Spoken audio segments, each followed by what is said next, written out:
Good morning, everyone. Welcome to our third um, workshop, Sembrando Salud of this year. Thank you so much for taking some time out of your weekend and coming into this workshop. We're going to be talking about weeds, and it's going to be pretty exciting and pretty ironic since today is 420. Once again, welcome. My name is Jose Manuel Castro Lopez. I am the program manager for the Sembrando Salud project, and I'm so glad you guys are here today.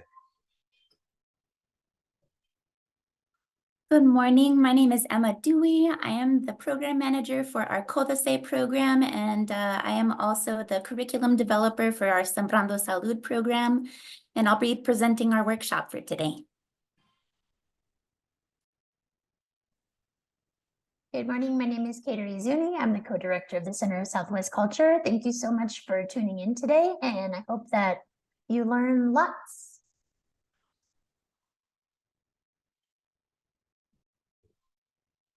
Please remember to follow us. We have an Instagram, a TikTok, and a Facebook account. So we post different things on each platform. But this year, if you follow us on Instagram, you'll be able to see either Emma or myself will be posting our journey of our gardening experience. So we received the same seeds that you folks received, and we're going to see how much produce we could come out from every plant and see how much money we could save. So yeah, follow us on that journey. On TikTok, I'm not too sure. I'm probably thinking about some silly videos, but that still have to do with gardening. And on Facebook, we'll be sharing photos that folks and other participants will be sharing with us. So, but if you do post anything that has to do with Sembrando Salud and you want to, other than tagging us, you could use the hashtag Let's Grow Together. Oh no, Let's Get Growing. Awesome.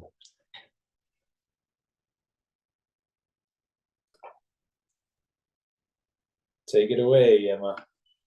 Awesome. So our workshop today is about weeds. So we're going to cover a bunch of topics today. We're going to cover what are weeds, and then do weeds talk to us? The ways that they talk to us are through root systems, the leaf structures, and plant communities. And then we'll take a quick break and a Q&A session. And then we'll talk about the who's who of weeds and how to manage them.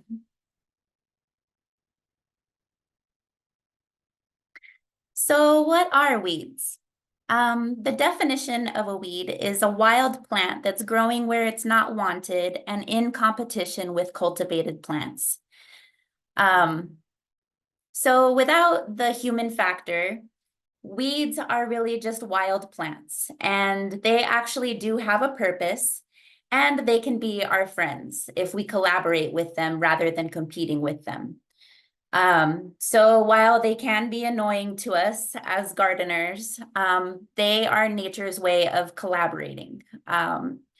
And their job is to heal the earth. So often weeds are medicinal, so they also help to heal us as humans as well. Weeds are also really great messengers that can tell us about the health of our soil if we learn how to read them and how they communicate with us. So how do they talk to us? One of the ways that you can learn to read them is by taking note of where large patches of weeds are occurring in your garden or your larger outdoor spaces. Learning to look at these larger patches of weeds can tell you about the condition of your soil. And often the weeds that are present there are there because they have a job to do.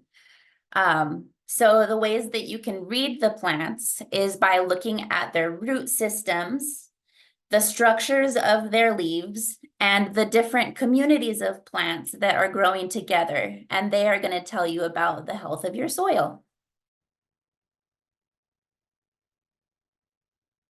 So the root systems. if you pull out a weed, you can look at the root system of your weeds, and that's going to tell you a lot about what the weed is doing in your garden space. So weeds that have really deep tap roots, such as dandelions, mustard, and kochia, are usually there to help break up the compaction of your soil. Those types of weeds work by sending their deep roots into the soil, and they break up the compaction. And as they're growing, it helps to separate the soil and break up all of that hard, compacted soil. And while they're decomposing, they leave pathways in the soil through which water, microbiology, nutrients, and other plant roots from different plants, like the ones that you're trying to cultivate, can move more freely through the soil. Weeds that have spreading roots that kind of spread out more like a net are like from grasses, usually indicate that the soil is really loose and eroded. And the way that those types of weeds work is by holding the soil together, much like a net. And the way they work is by storing the carbon in the soil, which feeds your microbiology, which helps to build the fertility of your soil. It really helps to build up that what we call humus, which is what makes your soil dark and makes it look like that chocolate cake kind of appearance. Grasses are usually the first types of plants that come back when soil is being rehabilitated. So it's a really good indicator that the earth is working to heal itself. So always watch out for grasses, because that's going to tell you that the soil is really working hard to heal. So the next thing to watch out for is the leaf structure of the weeds. Weeds that have bigger leaves, like amaranth or lamb's quarters, which are also known as CODECE, can often tell us that our soil is fertile and really healthy. Usually, big-leaved weeds are there to protect the earth. And the way that they do that is by providing shade and cover, which can also block weeds from popping up. And they're really awesome, like for providing shade to more delicate plants. So if you plant them strategically next to different ones that need a little bit of shade, like your tomato plants or your peppers, that's a really great way to collaborate with them instead of competing with them. They scavenge the soil for nutrients, which also makes them really highly nutritious edible plants. So always make sure that you identify your weeds before you eat them, but I can definitely tell you that amaranth and the lamb's quarters, or CODECE, are definitely edible, and you can cook them like spinach. So they're really nutritious and awesome to eat.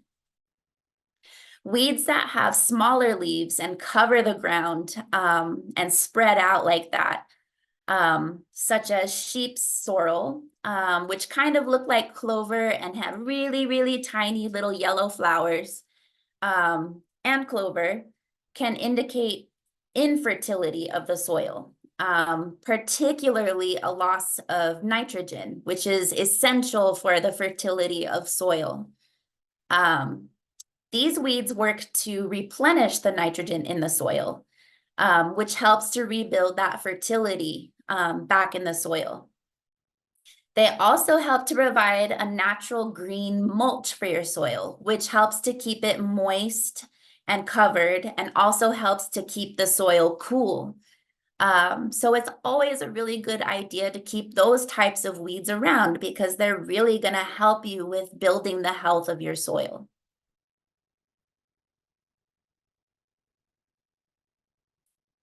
Weeds that are spiny or spiky, like tumbleweeds, silverleaf nightshade, goat heads, and thistles, are usually indicators of poor, disturbed, and highly eroded soil. They often have chemicals in them that also prevent other plants and weeds from growing around them. So you'll often see them kind of by themselves or growing just in large patches where those specific types of weeds are the only thing that are growing around. They also usually have really deep tap roots, which does help to break up the soil compaction. But these types of weeds are typically highly invasive weeds. And they don't have any other benefits. So those ones, they're best not to try to collaborate with.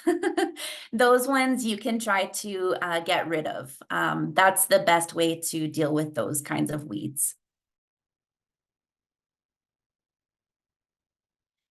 So the other thing to look for, or the way to read your weeds, is by looking at your plant communities. So looking at the types of weeds that are growing together can tell you a whole lot about the health of your soil.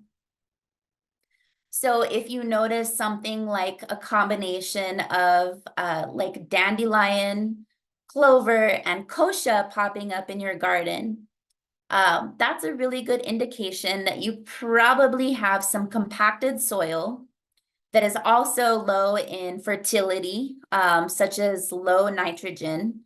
And it more than likely has a higher pH level because kochia really loves alkaline soil, which a high pH would indicate. Another plant community that might pop up is if you see a combination of grasses, tumbleweeds, and thistle. In that case, your soil is probably compacted and infertile, and it's probably also really eroded. But if you see the grass, that probably indicates that your soil is working really hard to try to rebuild some healthy structures. And in that case, it might need some human assistance.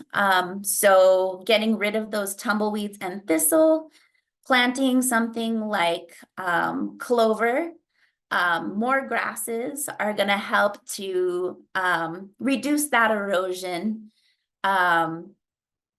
Also planting different things that have a deep tap root will help to break up more of that compaction. So definitely helping to assist through your human assistance would benefit that soil.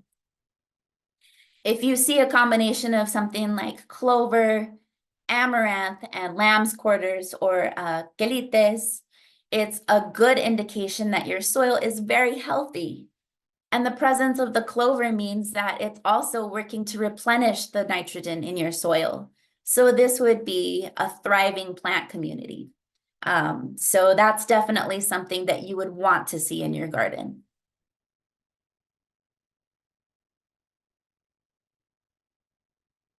And at this point, we can go ahead and take a break. If there are any questions on anything that we've covered so far, I am happy to answer those questions.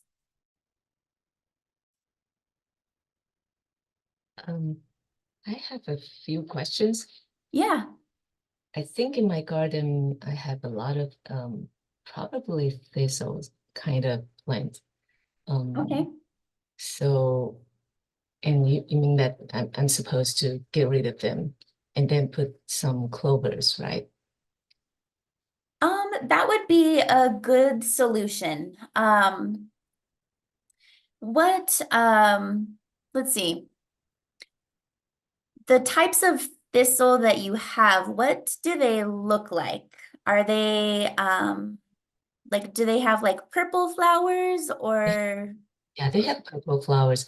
Last year they were all tall, and then this year they were kind of spreading out. And then I know that they're probably growing into something will have spiny things that will hurt my dog's feet.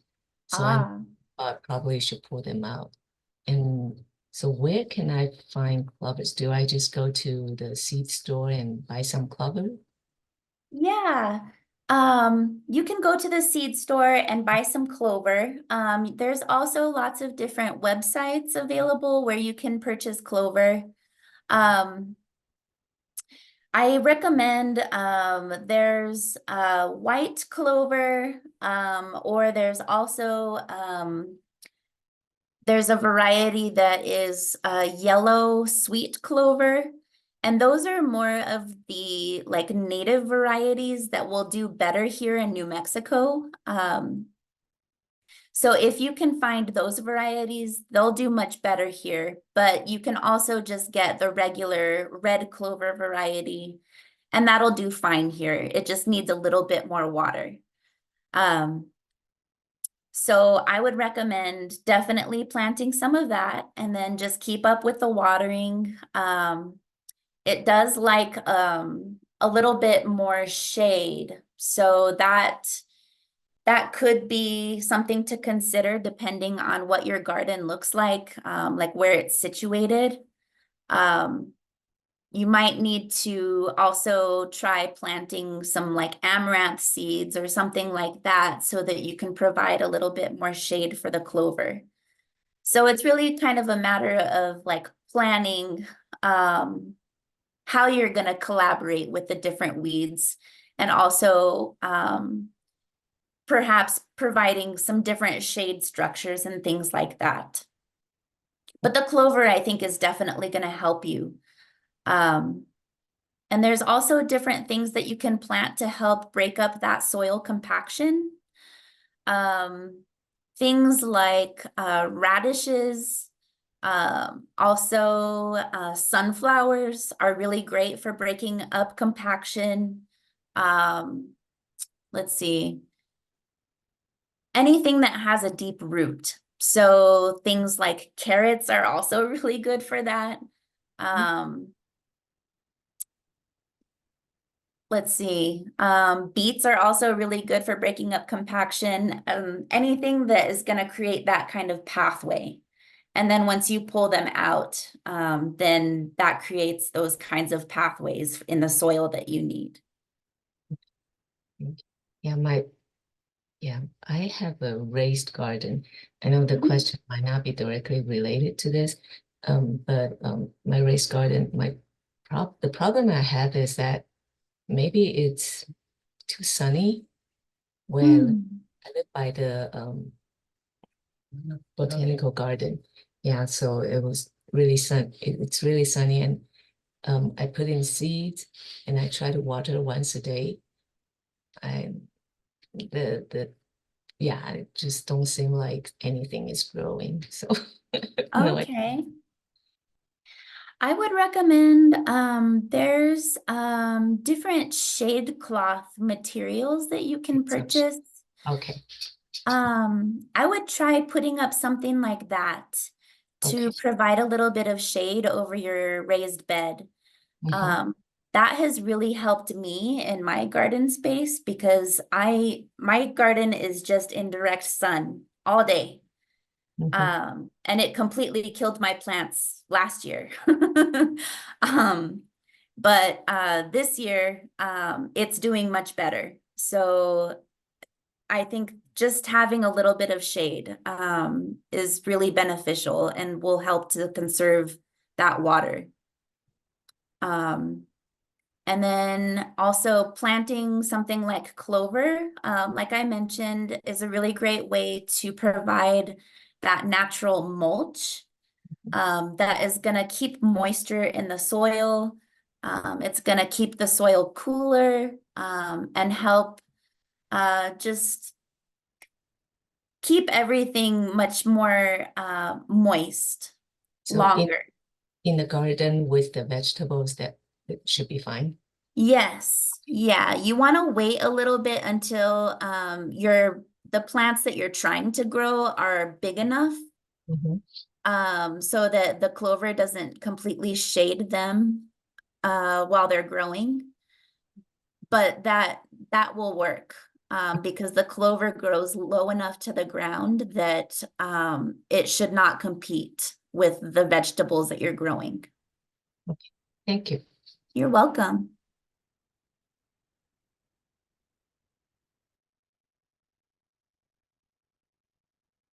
Okay. I think we can go to the next slide. Great. So the who's who of weeds. These are some of the most common weeds that you might encounter that are not quite as easily identifiable. Some of them look very similar to each other. So the amaranth, usually when you see it in the wild, it's green, but there are also some red varieties that are used also for dye, and also for producing their seeds, which can also be eaten. They usually have large triangular shaped leaves. And like I said previously, they typically grow in fertile soil. And they help to provide shade for the earth while also shading out other weeds. And the whole plant is edible. Clover, when you see it in the wild, it's a little bit more difficult to identify. The little picture here is the one that I mentioned, the yellow sweet clover. And it has these little yellow spikes of flowers. And clover usually grows low to the ground. And then the wild varieties will have those long flower stalks. Usually it has a sweet grassy smell. And then the leaves will have the compound structure with the 3 little leaflets. And then usually if you purchase like the seeds that are like the white or the red variety that you usually see like growing in parks or like in fields and different places like that, usually that's where you'll find like the 4-leaf clovers and stuff like that. That's a little bit more commonly known to people. And so clover will grow in infertile soil where there is a loss of nitrogen. And clover works to add the nitrogen back into the soil by providing basically a house for microbiology to convert the nitrogen that's in the air into a form that plants can use.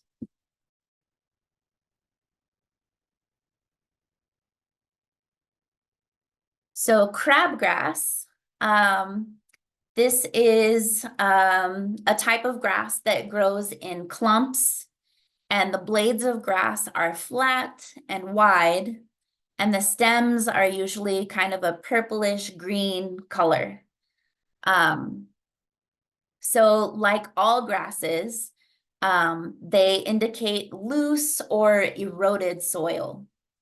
And the way that it works is to hold the soil together like a net, and it adds the carbon back to the soil, which helps to feed the microbiology in the soil, which gives them the energy to complete the different functions that help the soil become fertile.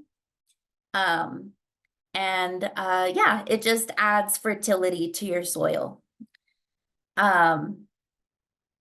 Dandelion, this is probably the most easily identifiable weed, but it can look like some other types of weeds like mustard. It's easily identifiable by the toothed leaves that it has. And it also has a milky sap when the stems are broken. And then it always has the fuzzy, bright yellow flowers that will turn white like little cotton balls when it goes to seed. And they grow in hard, compacted, and infertile soil, and it helps to break up the compaction. Dandelion is also used to make herbal medicine. So it is a good ally to have in your garden. And it's also a great attractor for pollinators. It's extremely valuable in your garden for that purpose alone. So that's a great one to keep in your garden. Kochia, this is a really common one that kind of grows in all types of soil, but it really likes to grow in hard compacted soil where the root system helps to break up that compaction. In addition to having the tap roots, it does also have some roots that spread out a little bit. So it can also help to control some erosion. So it's actually a really helpful weed to have. And the kochia seeds are also edible. So it also has that additional benefit.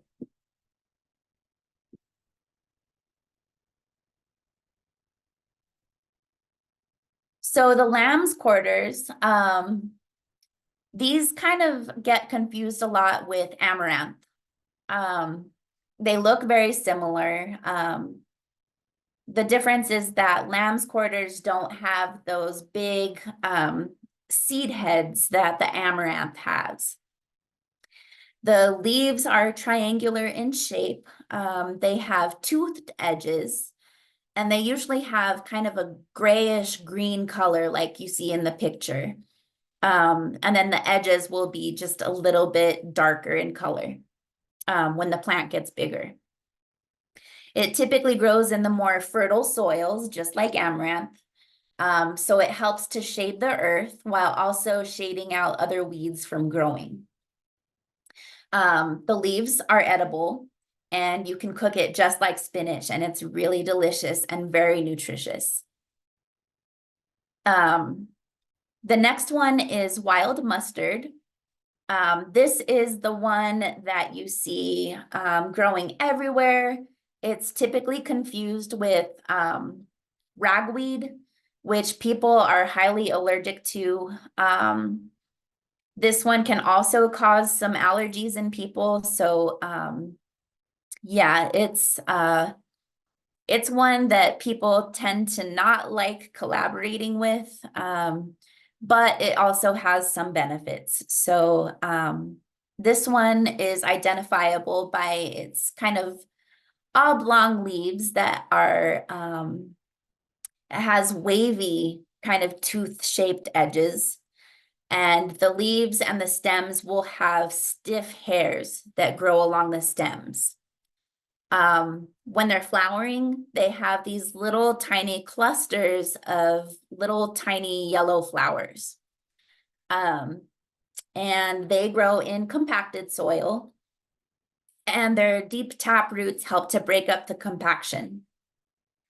Mustard is also edible. So you can eat the leaves, you can eat the flowers if you want to, and you can also use the seeds to make mustard. Another really common weed that you'll see is called purslane. Purslane is a spreading ground cover plant that has really small succulent leaves. So they're kind of like little like cactus-like leaves without spines. And the stems are kind of fleshy. And when you break them, they are clear and watery. And this is important because there's another weed that looks kind of similar that when you break it, it has milky sap that comes out. And that one is not edible. It will make you sick if you eat it. But purslane is edible, and it's really highly nutritious. And it's also really good for your soil. It indicates high fertility, and it can also control erosion of your soil and provides a really great natural mulch. So this is a really great one for keeping in your garden. because it will help to retain moisture in your garden and helps to keep the soil cool when it's really hot outside.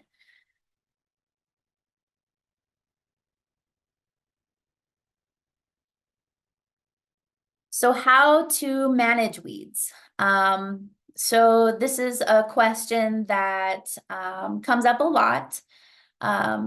So there's lots of different ways that you can manage them. The one that I would recommend first is to try and collaborate with them as much as you can. If the weeds are not overwhelming, you can try to get them to help you with remedying your soil. To get them to stop spreading, when they get into their flowering stage, you can just remove all the flowers so that they don't go to seed. And what that's going to do is prevent them from spreading the seed and planting themselves in more spaces. So that's the easiest way for you to control where they go. And when you collect the flowers, you can also save them so that perhaps in the future, if you want to plant the seeds in specific areas, then you have that ability to do so. You can control where you plant them so that you're more easily able to collaborate with them later. Another option is to just prevent the weeds from coming up in the first place. So one of the ways that you can do this is by mulching. I recommend using this method because it's a natural method, and the mulch will break down over time, which provides a natural carbon source, and also adds organic matter to your soil, which is really important for building the health of your soil. So what you can do is use a 3-inch layer of mulch, like wood chips, and that is going to basically suffocate any weeds and prevent them from growing through that mulch layer. Another option that is used frequently, but that I don't really recommend, is using landscaping fabric. But the fabric is really prone to tearing. And typically the weeds will find a way to break through. And also over time, the landscaping fabric will break down. And it makes it really difficult to remove it if you ever need to replace the landscaping fabric. It just becomes a really big mess. Another option that people use is cardboard. Cardboard is a good solution, but again, weeds can find a way to break through any of the seams or the tears in the cardboard. And also, cardboard does break down over time. So as it kind of disintegrates in the soil, you may find that weeds just come up through where the cardboard used to be. Another method is to use drip irrigation. So with the kit that you received in the gardening program, you can effectively where weeds are coming up. So weeds are drawn to wherever water is directed.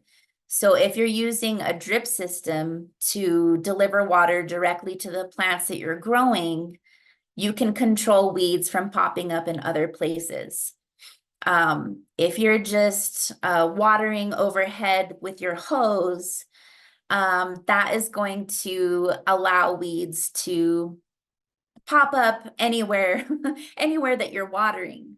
So if you're just using the drip system, weeds are only going to pop up in those places, which makes it easier for you to pull them from those areas.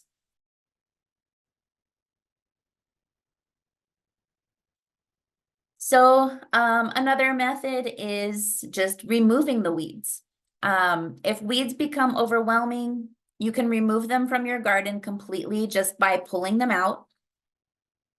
And you can do that either with your hands or you can use tools to pull them. Weeds that have deep tap roots, sometimes the tap roots can go down a couple of feet or more. So they might be more difficult for you to remove.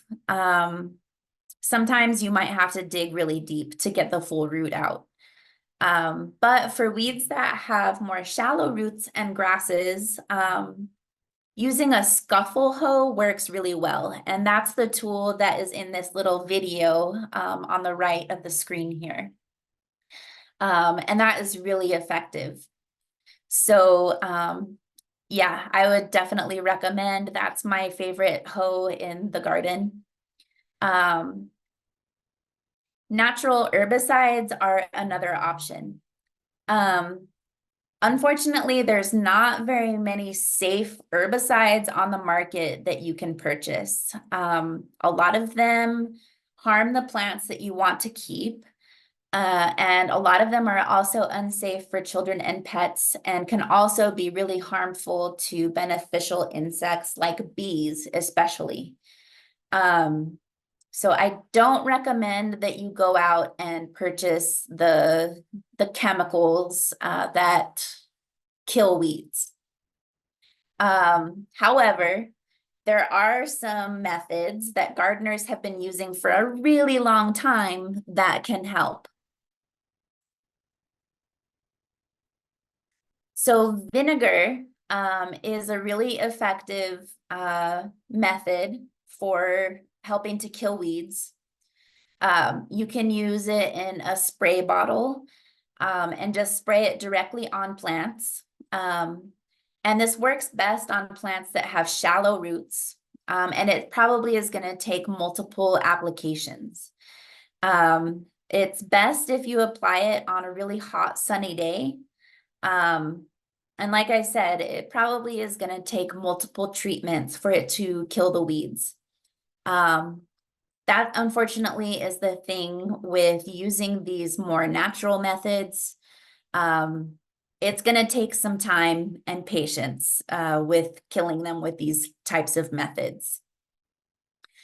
Another option is boiling water. You can pour boiling water over the weeds to kill them. It's best if you use something with a small spout, like your tea kettle, to pour the water directly on the plant rather than pouring it from like a pot. And that way, it's not going to splash on yourself or on other plants that you don't want to kill. So just be mindful of that if you're using the boiling water. This is also something that's better for weeds that don't have a deep taproot. Unfortunately, the best way to get rid of weeds that have those deep taproots is to dig them out. Another option is to use a homemade weed killer spray. And this one may be more effective on those weeds that do have a deep taproot. It's probably going to take multiple applications to be able to kill them completely. But the way that you would make this is just to combine 1 gallon of white vinegar with a cup of table salt and 1 tablespoon of liquid dish soap or detergent. It's the white vinegar and the table salt that is going to kill the weeds. And the liquid dish soap or the detergent is going to help that solution stick to the leaves of the weed. And again, you want to make sure that you're spraying this on the weeds when it's hot and sunny outside. That's when it's going to be the most effective. And so you want to make sure that the solution is mixed really well and put it into a spray bottle so that you can apply it to the weeds. And and that should be really effective. Like I said, you probably are gonna have to use multiple applications with any of these methods. But these are methods that people have been using for a long time, and they have been shown to be effective. And it's going to save your beneficial insects. They're not going to be harmful to pets or children. And they're not going to be dangerous for you to use either. So I definitely recommend giving them a try. Does anybody have any questions on anything that we've covered so far? Or any questions about anything that maybe I didn't cover?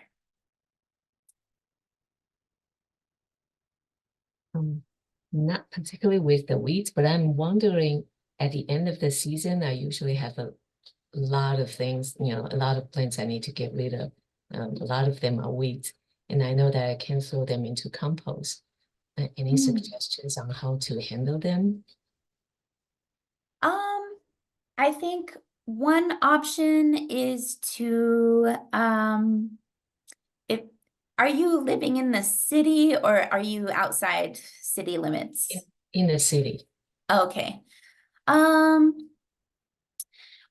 option, if you have a small pile of weeds, you could burn them. That's one option. Another option is that you could always take them to Soilutions, which is kind of a long drive to the South Valley from the city. But they have a really great composting operation there. So any types of yard waste you can drop off for free, and they will turn that into compost. That's wonderful. Yeah. Where is it? I believe it's off of 2nd Street, way south. I think we can send possibly a Google Map address. Let's see. Jose or Catering, are you able to possibly put an address? Yeah, I'll put it up right now. Okay, thank you, Jose. 没有，别人都没有compost。他说你现在去就是那个。 Hey, can I have a question? So you say that place will compose the weed, right? Yes. Is that like very special way to compose it? Why can't we compose it ourselves? So the way that they compost at Soilutions is it's a high heat treatment. So the way that they compost kills all of the seeds that would be able to spread in your home compost system. So it's a little bit different. If at home, if you're able to monitor the temperature of your compost, what you want is a temperature that's above, I want to say, I believe it's 160 degrees.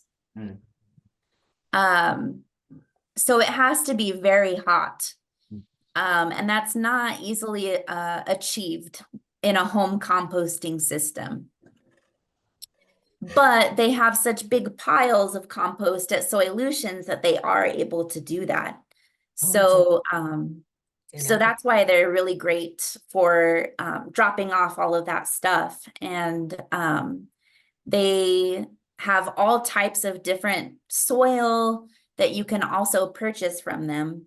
So if you're interested in getting topsoil or compost from them, you can also purchase that by the truckload from them. Thank you. So this is in Albuquerque, huh? We're not in Albuquerque. It's in Albuquerque. It's just down in the South Valley. Yeah, but we're not in Albuquerque. We're in Silver City. Like, oh, you're in 4 Silver hours away. City. Oh, okay. So you're quite a long way from us. Okay. Yeah, I we'll manage. Yeah.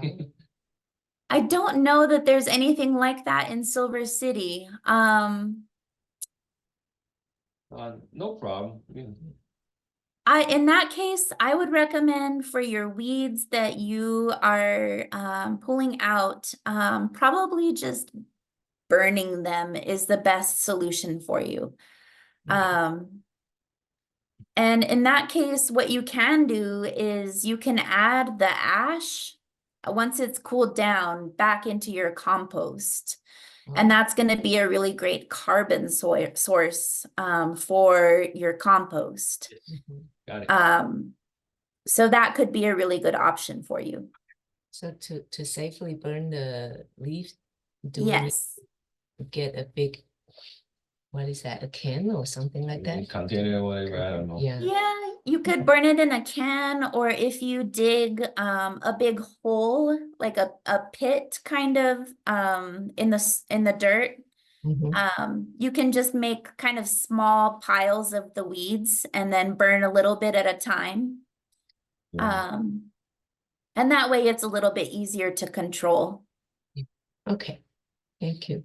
Yeah, you're welcome.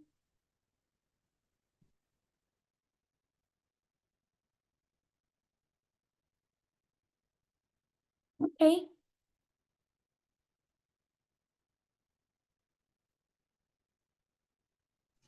Take it away, Jose.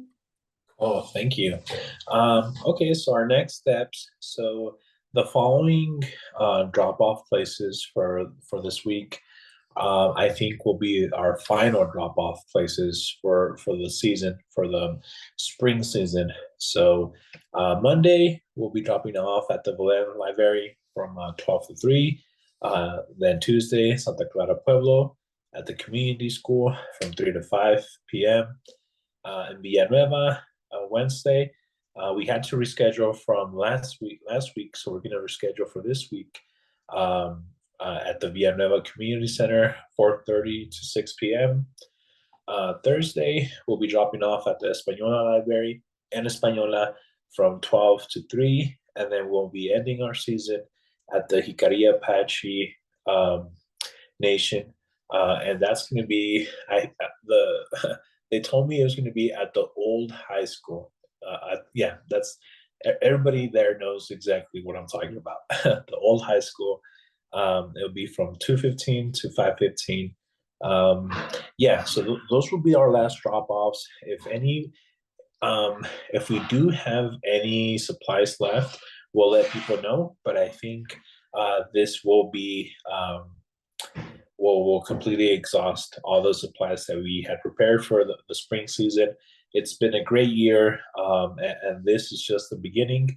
This is just the part where we hand out the supplies and see how where folks take it. Like I was saying before, Emma and I are participating in the program this year in our own homes.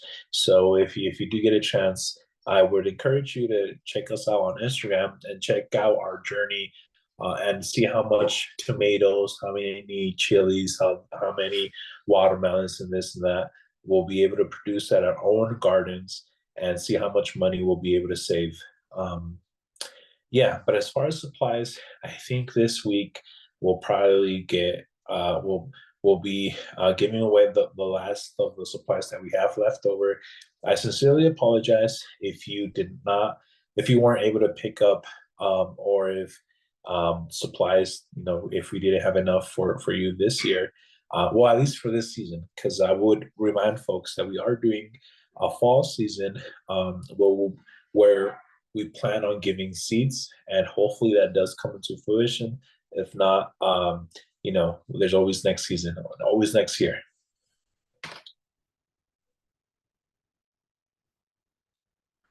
With that, I would like to say thank you so much for joining us today. If you have any questions, if you would like to send us any pictures of your progress, or if there's any weird bugs in your garden or anything that you feel you want to share with us, please either text us or send us a picture via email. email info@centersouthwestculture.org. If you have any gardening questions, please text Emma at 505-219-1649. If you have any questions regarding the program, or if you can still sign up, or any questions like that, give me a call or text 505-221-6602. If you have any questions about our program or our organization overall, please look us up at centersouthwestculture.org. Thank you so much for taking this time out of your Saturday, and we hope to see you soon. Send some pictures if you get a chance. Thank you. Have a great weekend. Thank you. Thank you.